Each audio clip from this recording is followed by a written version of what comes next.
সকলোকে স্বাগতম জনাইছোঁ মোৰ অন্য এটা মিনি ব্লগলৈ। আজি এফালে মাতিছিলে, মানে দাদা এজনৰ ঘৰলৈ গৈছিলোঁ গুৱাহাটীতে। দাদাই মাতিছিলে আমাক লাঞ্চৰ কাৰণে, তো আমি গ'লোঁ। গোটেই দিনটোৱে থাকিলোঁ বুলি ক'ব পাৰি। আৰু দাদাই ঘৰটো ইমান ধুনীয়াকৈ ডিজাইন কৰিছে, বহুত ভাল লাগিছে। সেইকাৰণে আপোনালোকক অলপমান দেখাওঁ বুলি ভাবিলোঁ।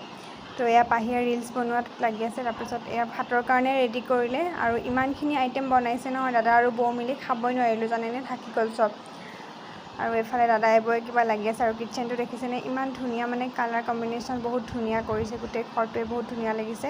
আৰু এইফালে এইটো ঝুমকাটো দেখা পাইছেনে, ঝুমকাই কয় নে কি কয় নাজানো, আৰু মই কৈ দিছোঁ যি মুখত আহিছে। তো এয়া বহি গ'ল বাহ খাবৰ কাৰণে। তো ৰাজদাই বৌক কিবা মানে হাঁহি হাঁহি কৈ আছিলে, সেয়া মই গ্লাছত দেখা পালে অলপমানকৈ। তো এইফালে এইবোৰ খানা দেখা পাইছে।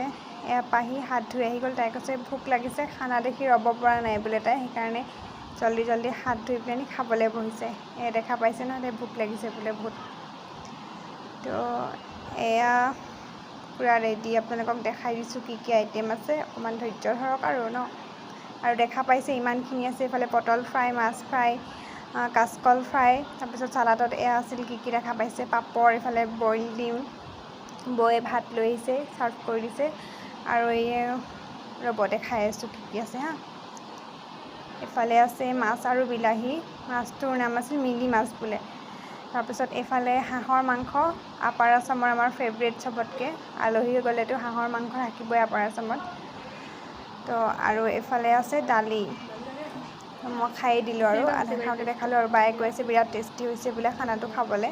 সঁচাকৈ হয়ো, বহুত টেষ্টি হৈছিল। মই তেতিয়ালৈকে খাই চোৱা নাছিলোঁ বাৰু। বহুত ধুনীয়া বনাইছে, আৰু ইমান কষ্ট কৰি বনাই পিনি মানে খুৱাইছে, তাৰ কাৰণে বহুত বহুত বহুত ধন্যবাদ আমাৰ ফালৰ পৰা। আৰু এয়া মই হাঁহৰ মাংস টানি আছোঁ পূৰা, বহুত খাই দিলোঁ আজি। আৰু ইমানখিনি থাকিয়ে গ'ল, গোটেইখিনি শেষ কৰিবই নোৱাৰিলোঁ, তথাপিও পেট ভৰ্তি হৈ গ'ল মানে। তাৰপাছত চাহ তাহ খালোঁ, কিন্তু সেইখিনি দেখাব নহ'লে। আৰু এয়া একদম সন্মুখৰখিনি ৰাজ আৰু মমি লিখা আছে, দেখা পাইছে, ইমান ধুনীয়াকৈ ডিজাইন কৰিছে। আৰু দৰ্জাখনৰ কথা পাতি আছিলোঁ, মানে তাতে ফিংগাৰ লক দিয়া আছে। পাহিয়ে খুলিবৰ কাৰণে ট্ৰাই কৰিছিল, মানে চাই আছিল আৰু কেনেকৈ খোলে। তো দাদাই খুলি দেখালে। ভিডিঅ'টো ইমানে আছিল, যদি ভাল লাগিলে লাইক কমেণ্ট শ্বেয়াৰ কৰি দিব। ধন্যবাদ।